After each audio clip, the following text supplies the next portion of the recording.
The first bullet never reached Ava Sterling.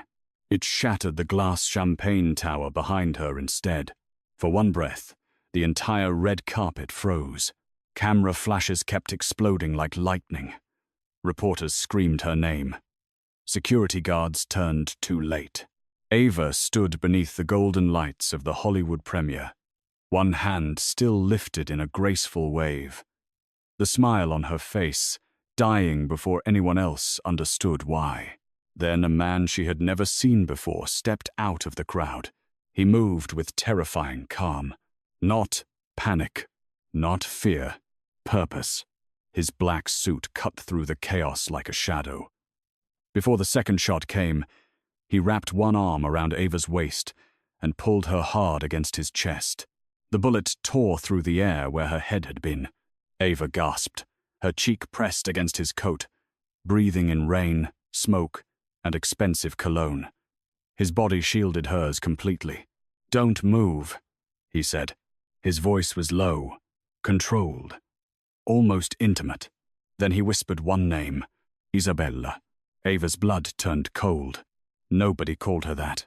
Nobody alive even knew that name. The man lowered his gaze to hers. His eyes were dark, unreadable, and frighteningly familiar in a way she couldn't explain. Behind him, black SUVs slammed to a stop along the red carpet. Men in dark suits poured out into the rain, surrounding them with practiced precision. The stranger tightened his hold on her, and Ava Sterling, America's most photographed actress, realized the man saving her life knew more about her than anyone should. "Who are you?" she whispered. His jaw flexed once. "The man who should have found you sooner." Then the lights went out. Ava woke to the sound of rain against glass. Not hospital machines, not paparazzi. Rain. She opened her eyes slowly and found herself in a room she didn't recognize. The ceiling was high, painted in shadow. Floor-to-ceiling windows looked out over Los Angeles, glittering beneath a storm. The bed beneath her was too soft, the sheets too expensive, the silence too controlled. She sat up too fast. Pain flashed through her shoulder. Careful. Ava turned. The man from the red carpet stood near the window with his back to her, one hand in his pocket, the other holding a phone. He had removed his tie. His white shirt was open at the collar. But nothing about him looked relaxed. He looked like a man who could command violence with a glance. Ava pulled the blanket to her chest. "Where am I?" "My penthouse." "That's not an answer. It is the only safe one." She stared at him. "You kidnapped me?" He finally turned. His face was brutally handsome. Sharp cheekbones, dark eyes, a calm mouth that looked like it had forgotten how to smile. He was older than her by several years, maybe late 30s, with the kind of stillness that didn't belong to actors or businessmen. It belonged to predators. "I saved your life," he said.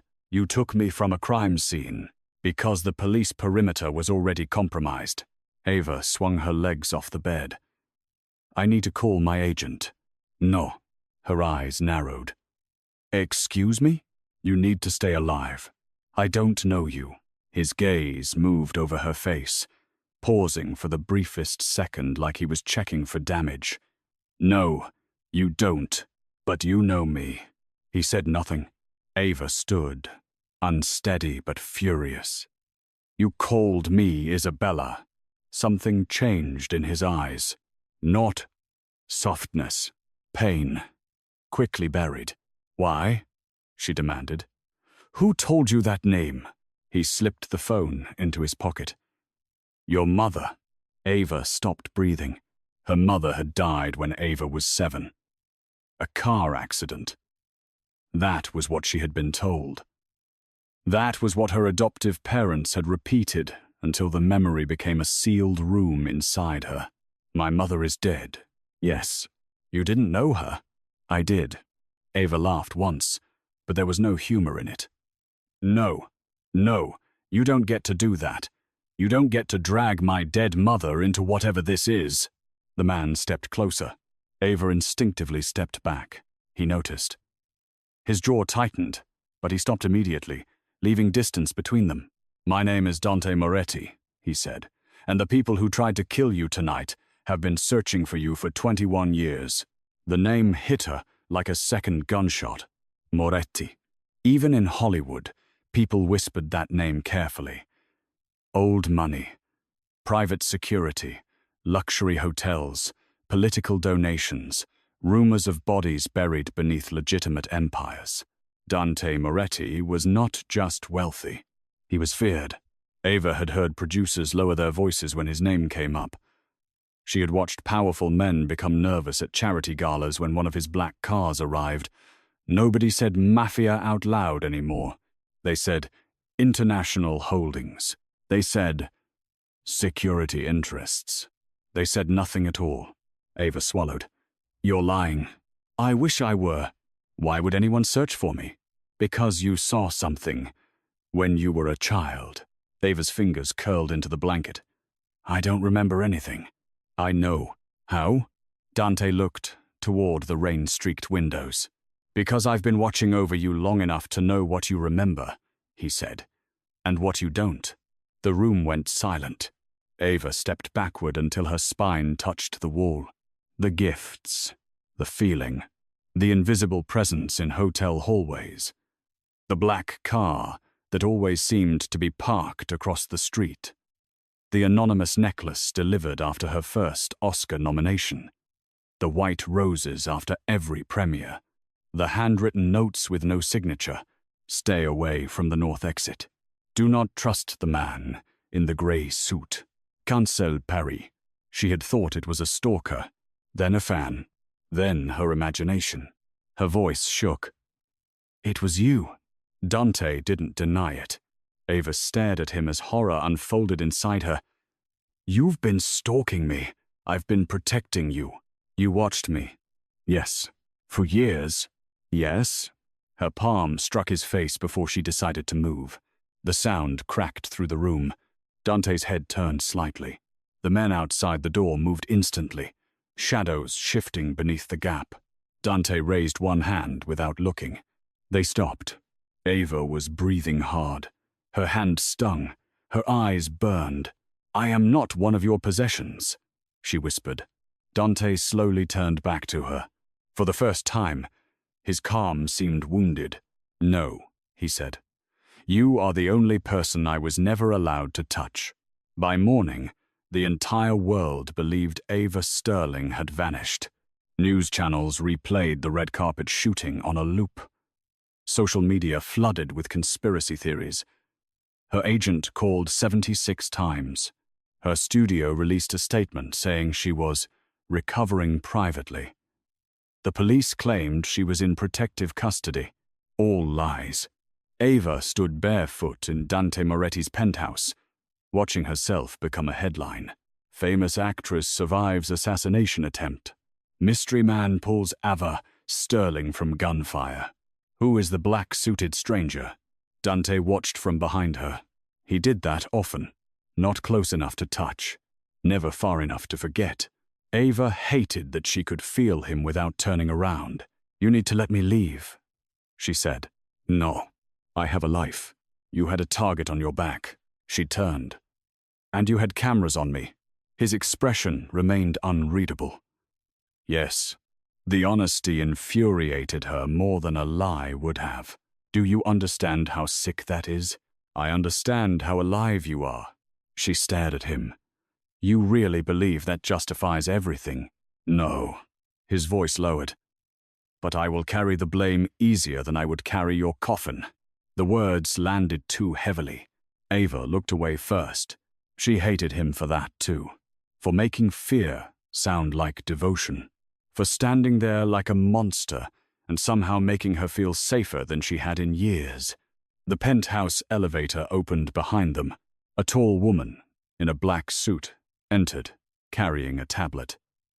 The police are asking for access to Miss Sterling. Dante didn't look away from Ava.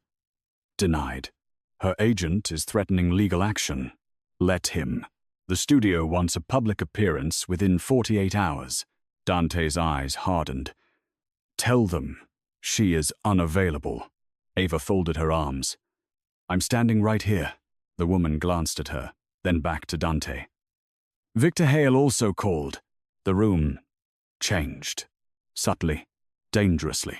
Dante's face went still, in a way that made Ava's skin prickle. What did he say? He asked. He said he is worried about Ava. He offered his private estate for her recovery. Ava frowned. Victor? Victor Hale was one of the most powerful producers in Hollywood.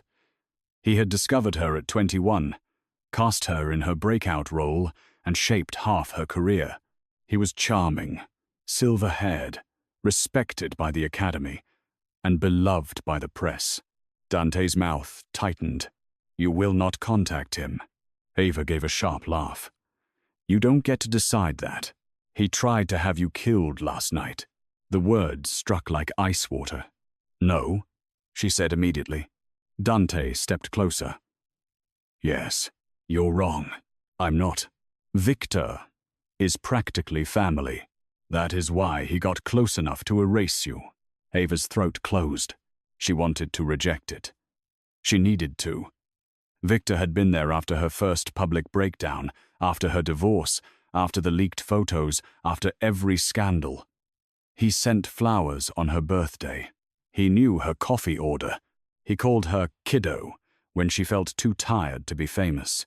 No, she whispered. Dante's gaze sharpened, but his voice stayed controlled. He is not the man you think he is. And you are?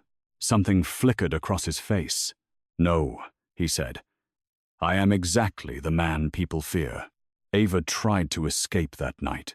She waited until the penthouse quieted, until the storm softened into mist and the guards changed shift. She found a service hallway behind the kitchen and moved barefoot through the darkness, heart pounding. She had played spies, queens, murderers, grieving widows. She had walked red carpets with broken ribs and smiled through interviews while panic attacks burned behind her eyes. She could escape one penthouse. At least, she believed that until the elevator doors opened to reveal Dante standing inside. He leaned against the wall, arms crossed, as if he had been waiting. Ava froze. His eyes moved to her bare feet. You'll cut yourself in the garage. She clenched her jaw. Move. No, I will scream. The entire building works for me. That's comforting. His gaze lifted. You are angry. I am trapped. You are protected. I didn't ask for your protection. No, he said quietly. Your mother did. Ava's breath caught. Dante stepped out of the elevator. This time, he held something in his hand. A photograph. Old. Creased. Faded. He offered it to her. Ava didn't want to take it. She did anyway. The photo showed a woman standing near a fountain, holding a little girl in a yellow dress. The woman had Ava's eyes, Ava's mouth, Ava's sadness. Her mother, younger than Ava was now, alive. Ava touched the photograph with trembling fingers. Where did you get this? She gave it to me the night she died. Ava looked up. Dante's face was shadowed by the elevator light. She told me if anything happened to her, I was to find you, protect you, keep you away from the men who murdered my father. Ava could barely speak. Murdered? His eyes darkened. There was no car accident, Ava. The hallway seemed to tilt. She was killed because she tried to take you and run. Ava shook her head slowly. No, I was 18. Too young to stop it. Too arrogant to see the trap. His voice stayed even, but something behind it was breaking quietly. By the time I found the safe house, your mother was dying. You were gone. Ava pressed a hand to her mouth. I spent years looking for you, Dante said. Then you appeared on a billboard over Sunset Boulevard with a different name. Ava remembered that billboard. Her first campaign. Her face 40 feet tall, eyes lined in gold, mouth painted red. She had thought it was the beginning of her life. For Dante, it had been the end of a search. "Why didn't you tell me?" she whispered. "Because the moment I did, your enemies would know I had found you. So you watched. Yes, you controlled things. I removed threats. You sent the gifts. Yes. Why?" His gaze dropped to the photo in her hand. "Because I needed you to know someone was there," he said. "Even if you never knew it was me." For one fragile second, Ava saw past the power, past the wealth, past the feared name. She saw a man who had been carrying a dead woman's final request for half his life. Then she remembered the cameras, the lies, the years of invisible control. "You should have given me a choice," she said. Dante's eyes lifted back to hers. "Yes," he said. "I should have." The admission was so quiet it hurt. The safe house was hidden above the Malibu cliffs. Not a house, really.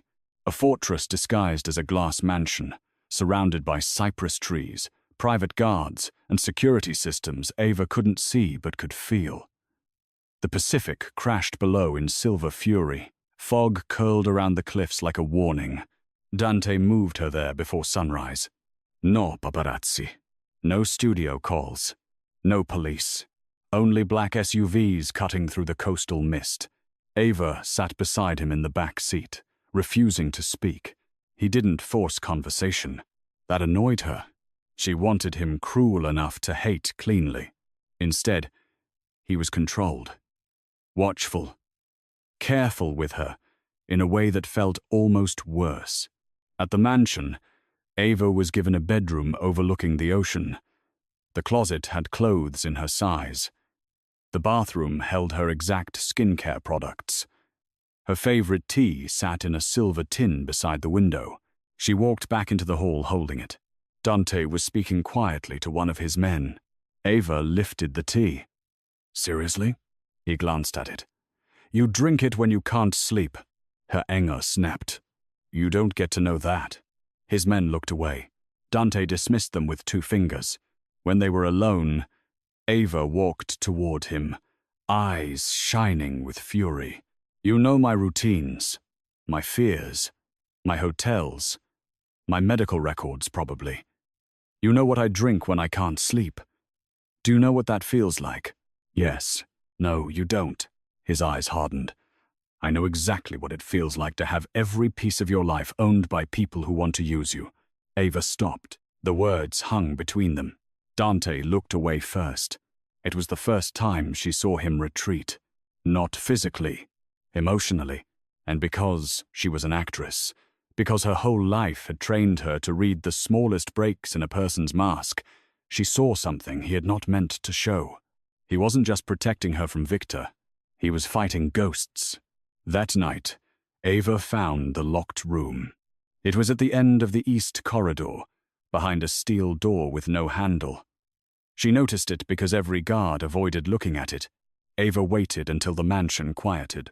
Then she stole a key card from a side table where one of Dante's men had carelessly left it.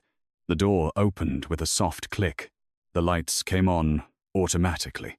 Ava stepped inside, and her entire world stopped. The room was filled with her.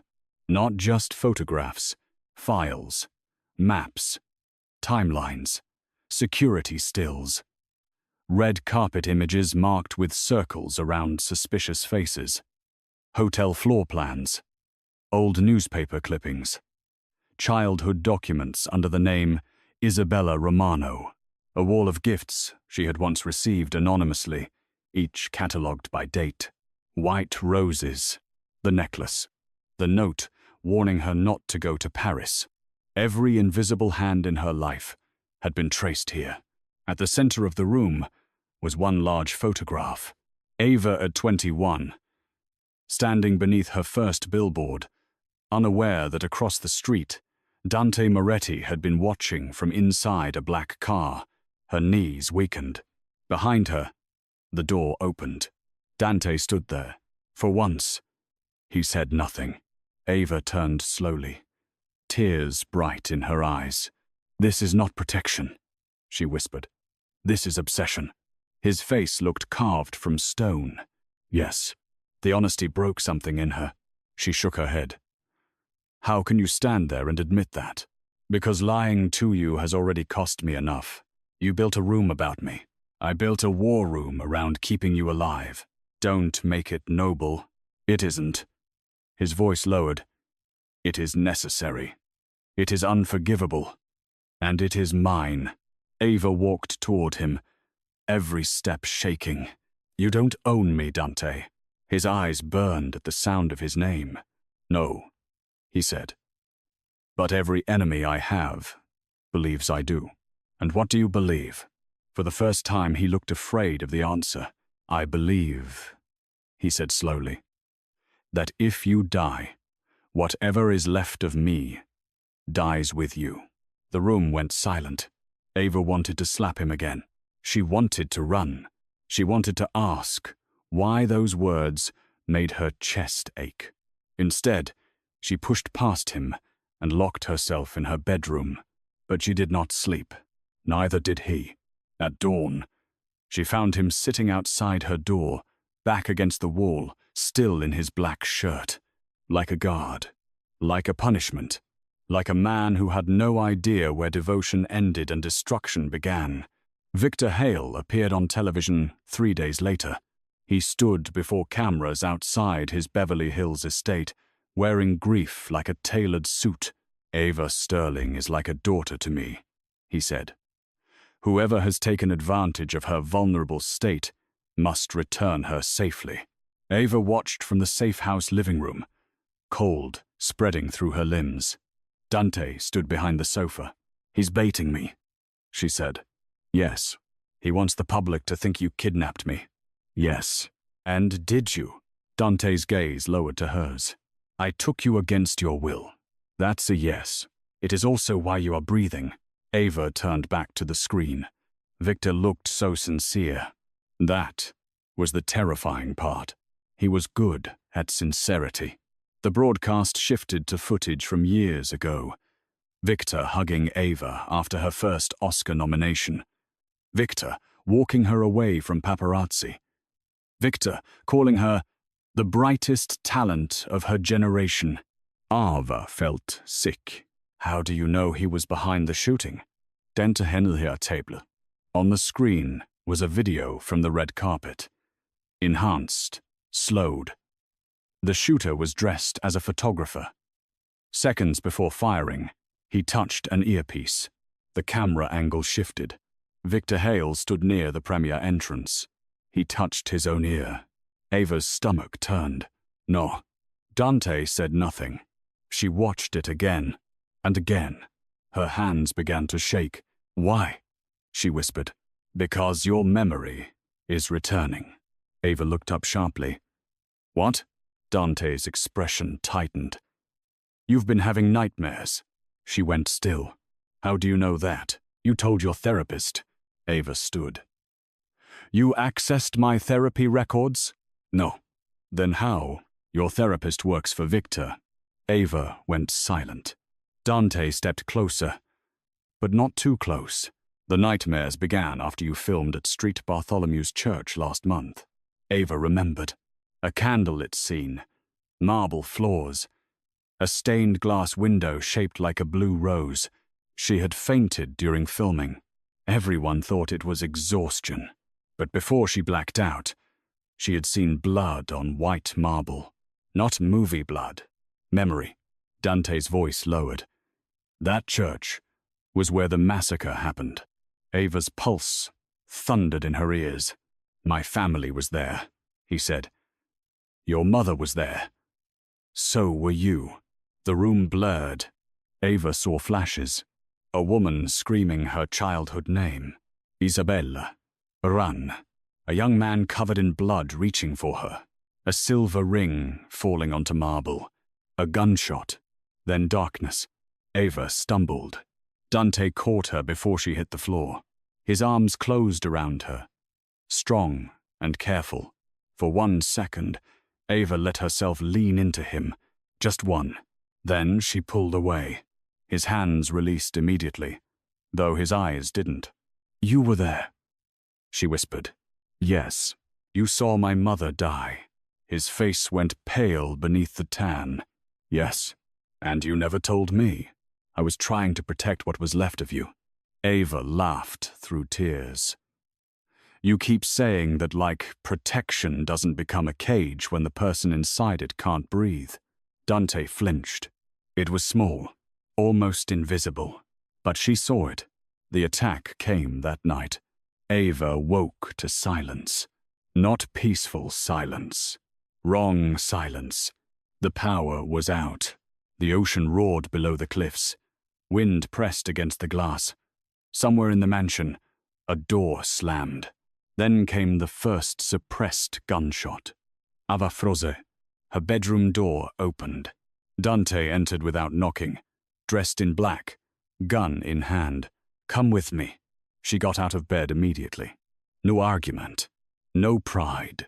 Not with death in the hallway. He took her wrist and led her through a hidden panel behind the wardrobe into a narrow passage lit by emergency strips. The mansion shook with distant violence. Ava's bare feet slapped against cold concrete. Who found us? She breathed. Victor. How? Dante's jaw hardened. Someone betrayed me. They moved through the tunnel into an underground garage where 3 black SUVs waited with engines running. Ava heard shouting above. Then, an explosion rocked the house. She stumbled. Dante caught her against him. For one suspended heartbeat, his hand spread across her back, his face inches from hers. The lights flickered red over his cheekbones. His eyes dropped to her mouth.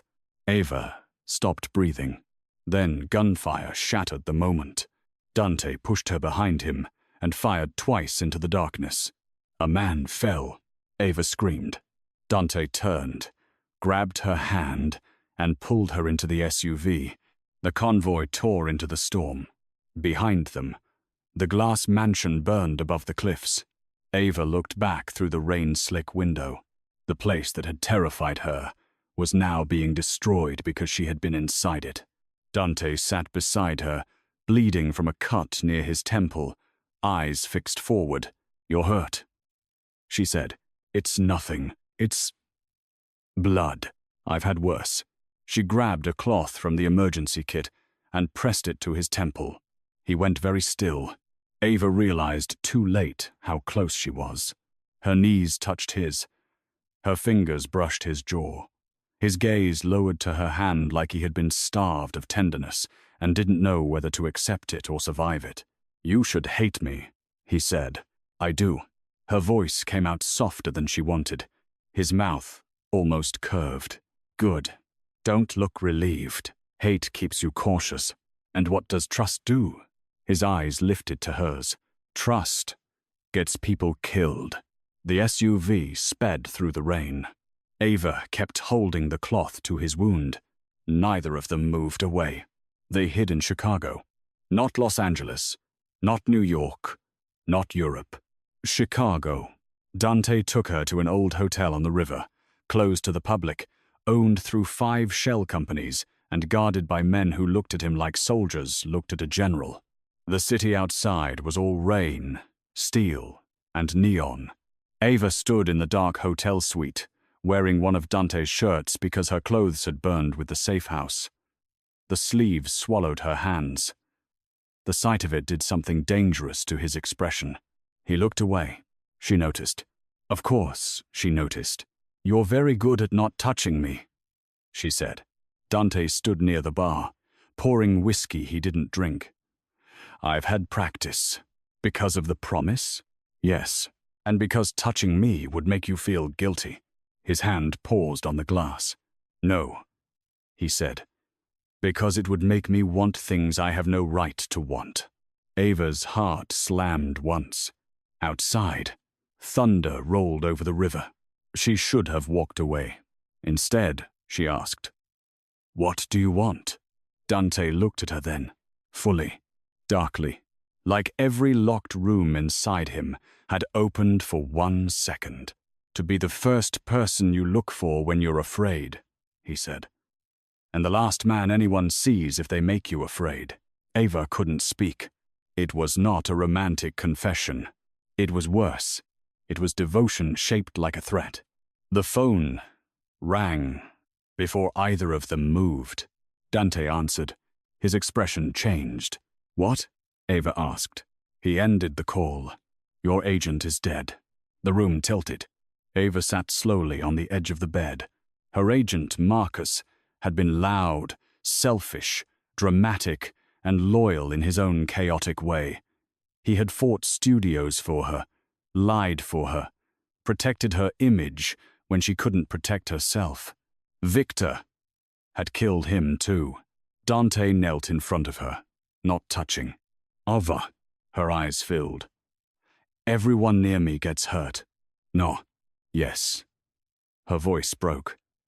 "My mother. Marcus. Your men. Your house." Dante's jaw tightened. She laughed bitterly. "I am not a person to you people. I'm evidence. A witness. A secret. A threat. You are not evidence to me. Then what am I?" His eyes searched hers. For once, he had no clean answer. That hurt more than she expected. Ava stood, wiping her tears. "I want to speak to Victor." "No. I can make him confess.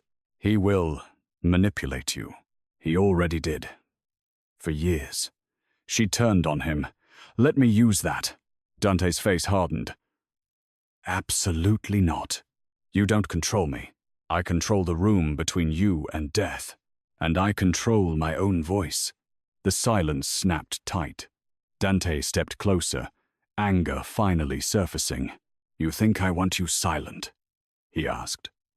"You think I crossed cities and buried men and burned alliances because I enjoy locking you away? I don't know what you enjoy."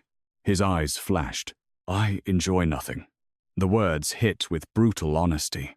Dante turned away, breathing once through his nose. "My father was executed in front of me," he said quietly. "My mother swallowed poison before they could take her. Your mother died in my arms, begging me to save you. I built an empire out of grief, because grief was the only thing I trusted. Ava's Engerfoltel." He looked back at her. "Then I found you. Alive. Smiling on screens. Beloved by millions who had no idea how close death stood behind you." His voice dropped. "I did not watch you because I wanted control. I watched because you were the only proof that night had not taken everything." Ava's eyes burned. Dante straightened, the mask returning. "But you are right. I should have told you. I should have given you the truth before it became another weapon." He walked to the door. "Where are you going?" she asked. "To find the traitor, don't she?" He stopped. Ava hated how his name felt now. Less like fear, more like a key. "Don't kill someone because you're angry." He looked back over his shoulder. "I am never angry when I kill." Then he left. The traitor was Nico, Dante's cousin, his blood. The man who had laughed with the guards, brought Ava coffee, told her which hallway led to the rooftop, and once called Dante more machine than man. Ava learned this from the hotel security feed. She shouldn't have been watching, but Dante had underestimated her. Hollywood had taught her how to survive rooms full of liars. Fame had taught her how to find cameras. Fear taught her the rest. She followed the sound of voices to the hotel ballroom. The chandeliers were dim. Rain streaked the tall windows. Dante stood at the center of the room, in a black coat, surrounded by his men. Nico knelt before him. His face was bruised. Ava's stomach clenched. "I didn't know they would hit the safe house," Nico said. "Victor said he only wanted her location. He said he would negotiate." Dante's voice was calm. "You sold her." "I sold information. You sold her." Nico looked up, desperate. "She is not family." The room went colder. Dante moved so fast, Ava barely saw it. He grabbed Nico by the throat and lifted him half off the floor. She is the reason this family still has a soul, Dante said. Ava stepped out of the shadows. Stop! Every man turned. Dante froze. His hand remained around Nico's throat. Ava walked forward slowly. This is what Victor wants, she said. He wants you brutal. He wants you distracted. He wants me terrified of you. Dante's eyes burned into hers. You should not be here. Neither should your mercy, apparently. Nico coughed. Ava stepped closer. Don't do this. In front of me. Dante's jaw clenched. He betrayed you. I know. He nearly got you killed. I know. He will do it again. Then lock him away. Use him. Trade him. But don't become the monster Victor needs you to be. For a long second, Dante looked like he might refuse. Then he released Nico. Nico collapsed, gasping. Dante didn't look at him. His eyes stayed on Ava. You think mercy saves men like him? No, Ava whispered. I think it saves pieces of you. The ballroom fell silent. Dante turned to his guards. Take him below, alive. Nico was dragged away. Ava exhaled shakily. Dante approached her slowly. You should fear me, he said. I do. His gaze dropped. And yet, you stood between me and blood. Ava's voice softened. Maybe I'm tired of everyone deciding what fear should make me do. For one breath, he almost touched her face. His fingers lifted, stopped, fell back to his side. Ava felt the absence like a touch. Victor's invitation arrived the next morning. Not by phone, not through email. A single cream envelope delivered to the hotel by a trembling courier. Inside was a card. A private charity gala, hosted by Victor Hale, at St. Bartholomew's Church, the place where it began. On the back, written in Victor's elegant hand, Bring Isabella home. Ava stared at the words until they blurred. Dante took the card from her. No, I have to go. No. He wants me there, because he thinks I'll break. You might. Ava looked at him. His honesty hurt, but she heard the fear beneath it. I need to remember, she said. You do not need to bleed for the truth. I already am. Dante turned away, furious in silence. Ava followed him. You said my voice matters. It does. Then let me use it. He faced her, eyes dark with restraint. Do you understand what he will do if he gets close to you? Yes. No, you don't. His voice dropped. Victor Hale does not kill quickly. He dismantles people, careers, minds, families. He made you love him so one day, when he betrayed you, the wound would be deep enough to silence you. Ava absorbed that. Then she said, He underestimated me. Dante stared at her for a long time. Something like pride moved through his face. Dangerous, tender, reluctant. Yes, he said quietly. He did. Ava returned to the world in a black dress. No public statement, no apology, no explanation. Just Ava Sterling stepping out of a black SUV in the rain outside St. Bartholomew's Church. Cameras screaming her name, diamonds at her throat, Dante Moretti at her side. The city stopped watching anything else. The church glowed with candlelight. Wealthy donors, studio executives, politicians and criminals pretending to be philanthropists turned as she entered. Victor Hale stood near the altar. He smiled like a father, seeing his lost daughter. Ava, he said warmly. Dante's hand hovered near the small of her back, not touching. Ava felt him anyway. She walked forward alone. Victor. The old producer opened his arms. She did not step into them. The smile flickered. Only for a second. But she saw it. You've worried everyone, he said. I've been learning things. His gaze slid to Dante. From dangerous men? Ava smiled faintly. From honest ones. A murmur passed through the church. Victor's eyes hardened, then softened again for the crowd. My dear, You've been through trauma. Yes, she said. I have. The candles trembled in the draught. Ava looked around the church. The blue rose window, the marble floor, the aisle. A memory flashed. Her mother running. Gunfire. A silver-haired young man, not Victor yet, but almost smiling as men with guns blocked the doors. Ava's breath caught. Dante saw it instantly. His body shifted toward her. Victor saw it too, and smiled. You remember, he whispered. The room disappeared. Ava was 7 again. Her real name was Isabella Romano. Her mother shoved a necklace into her palm and whispered, "Find Dante." Then blood on marble. A boy Dante crawling toward her, face cut, eyes wild. Victor standing above them both. You should have died with the rest, young Victor said. Ava came back to herself with tears on her face. The church was silent. Dante had moved closer. Ava. She lifted a hand, stopping him. Then she faced Victor. You killed my mother. Victor sighed softly, like she had disappointed him.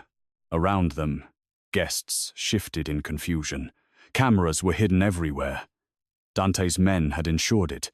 Every word was being recorded. Victor stepped closer. Your mother stole from powerful people. She tried to save me. She hid a ledger that belonged to my family. Ava's heart pounded. The inheritance, the financial empire, the massacre. It had never been only about a witness. It had been about money, power, names, accounts hidden behind blood. Victor's voice lowered. Where is the necklace, Isabella? Ava's fingers touched her throat. The diamond necklace she wore tonight was not the anonymous gift she had received years ago. That one was in Dante's vault. Inside it, apparently, was something Victor needed. Ava smiled through her fear. You've been sending assassins after me for a necklace? For what your mother put inside it. Dante's voice cut through the air. You just confessed. Victor looked at him and smiled. So did you. The church doors slammed shut. Men rose from the pews. Not guests. Gunmen. Screams erupted. Dante grabbed Ava and pulled her behind a marble column as the first shots tore through the candlelit church. Chaos exploded. Guests ran. Glass shattered. Candles fell. Smoke filled the aisle. Dante shielded Ava with his body, one arm locked around her waist, firing with terrifying precision. Ava clung to him, heart hammering. This way, he ordered. They moved through the side corridor, pursued by gunfire, into the old crypt beneath the church. The air turned cold. Stone walls. Flickering emergency lights. Echoes of violence above. Ava stumbled in her heels. Dante lifted her into his arms without hesitation. Put me down, she gasped. No, this is not the time to be possessive. This is exactly the time. Despite everything, a broken laugh escaped her. Then Victor appeared at the end of the crypt with a gun. Dante stopped. Ava slid from his arms. Victor aimed at her. Give me the necklace, he said. Dante stepped in front of Ava. Victor smiled. Still protecting dead women's promises? Dante's face went cold. Ava felt the change. This was not anger. This was the past becoming flesh. You took my father, Dante said. You took her mother. You do not take her. Victor tilted his head. You love her. Dante said nothing. Victor laughed. How tragic. The little ghost became your weakness. Ava stepped beside Dante. No, she said. I became his choice. Dante looked at her. In that impossible moment, surrounded by stone and smoke and the echo of gunfire, something between them finally broke open. Not gently, not safely, but completely. Victor fired. Dante moved first. The bullet struck his shoulder. Ava screamed. Dante staggered but did not fall. His men surged into the crypt from the opposite stairwell. Victor tried to run, but Dante caught him with one hand despite the blood spreading across his shirt. He slammed Victor against the stone wall. Ava saw death in Dante's eyes. She stepped forward. "Don't you?" He froze. Victor choked out a laugh. "She'll hate you if you do it." Dante's hand tightened. Ava's voice trembled. "Look at me." Slowly, Dante turned his head. Blood darkened his collar. His eyes were wild now, not cold. Afraid. Furious. Devastated. "Don't let him be the last thing your father made you become," she whispered. Dante's breathing was harsh. Then he released Victor. His guards seized him instantly. Victor shouted as they dragged him away, but Ava no longer heard the words. She only saw Dante sway. She caught him as he fell to one knee. For the first time, the feared Dante Moretti knelt before her. Not to claim, not to command, to survive. Ava pressed both hands to his wound. "You idiot," she whispered, crying. "You got shot for me." His mouth curved faintly through the pain. "I've done worse things for you. That is not comforting." His hand lifted, trembling, and this time he did not stop himself. His fingers brushed her cheek, barely, reverently, like touching her was a sin and a prayer. "Ava," he said. "My name is Isabella too," she whispered. His eyes softened with something that almost destroyed her. "I know." "No," she said, leaning closer. "I want you to know, because I chose to tell you." Dante closed his eyes, and for one breath, the most feared man in the room looked saved. The world learned the truth in pieces. Victor Hale was arrested under federal protection after Dante's evidence, Ava's recording, and decades of hidden financial crimes surfaced in a single devastating leak. The press called it the biggest Hollywood crime scandal in modern history. Ava called it survival. She testified behind closed doors. She reclaimed her birth name privately, not publicly. Ava Sterling remained the name the world knew. Isabella Romano became the name she allowed only a few people to speak. Dante healed in a private wing of a luxury hospital overlooking the river. The security presence was absurd. Black SUVs surrounded the building day and night, nurses whispered. Doctors avoided his eyes. Ava stayed anyway. One night, she found him standing by the window, shoulder bandaged beneath a black shirt. City lights, reflecting in the glass. "You're supposed to be in bed," she said. "You sound like my doctor. I like her. She fears me. She has common sense."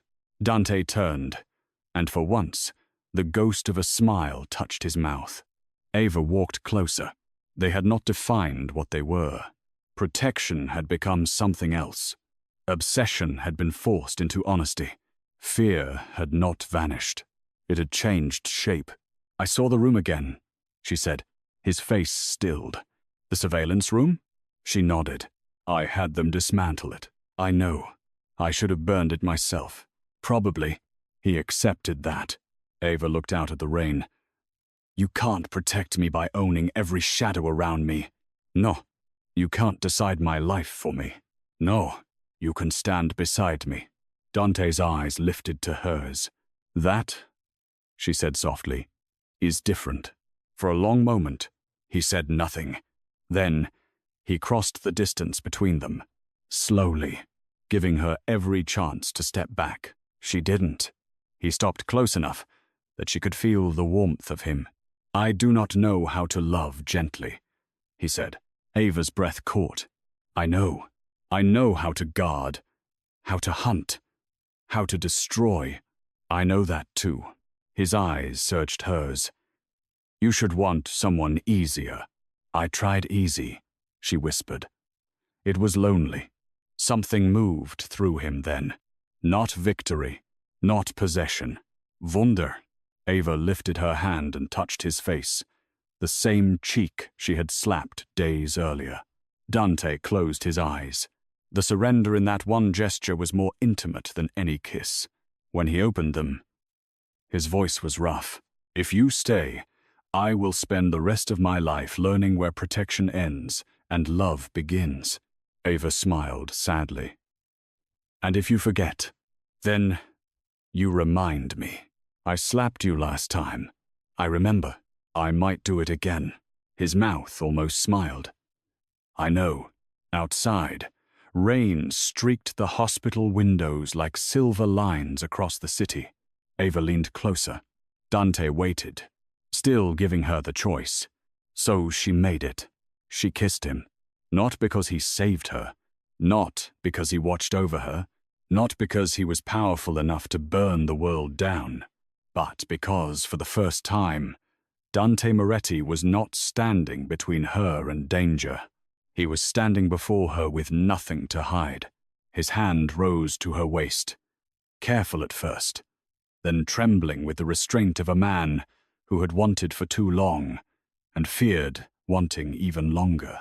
When they broke apart, his forehead rested against hers. Ava, he whispered. She smiled. Isabella. She corrected softly. His eyes darkened with emotion. Isabella. And this time, the name did not sound like a ghost. It sounded like a beginning. Months later, Ava returned to the red carpet. No Victor Hale. No false father figure. No invisible cage. Just rain, lights, cameras, and the steady thunder of her own heartbeat. She wore black velvet and diamonds. Around her neck was her mother's necklace, restored and emptied of secrets. Reporters screamed for her. Ava turned toward the cameras and smiled. Across the street, a black car waited beneath the rain. For years, that sight had meant fear. Tonight, she walked toward it. The door opened before she reached it. Dante stepped out. The crowd went wild. Nobody knew what to call him. Businessman, criminal, protector, monster. Ava knew the truth was more complicated. He offered his hand, not demanding, not claiming, offering. She took it. The cameras flashed bright enough to turn rain into falling stars. Dante leaned close, his voice for her alone. Ready? Ava looked at the red carpet behind her, then at the dark road ahead. Once, she had been watched, then hunted, then protected. Now she was choosing. She squeezed his hand. Drive. Dante smiled. Small, dangerous, devoted. The car door closed, shutting out the world, and as the black SUV pulled into the rain-soaked Los Angeles night, Ava Sterling rested her head against the shoulder of the most feared man in the city, not because she belonged to him, but because he had finally learned how to belong beside her. Behind them, cameras kept flashing. Ahead of them, the city glowed like a promise, and somewhere in the dark, every enemy who still whispered her name learned the same truth. Dante Moretti no longer watched Ava Sterling from the shadows. He walked beside her, and anyone who came for her would have to pass through him first.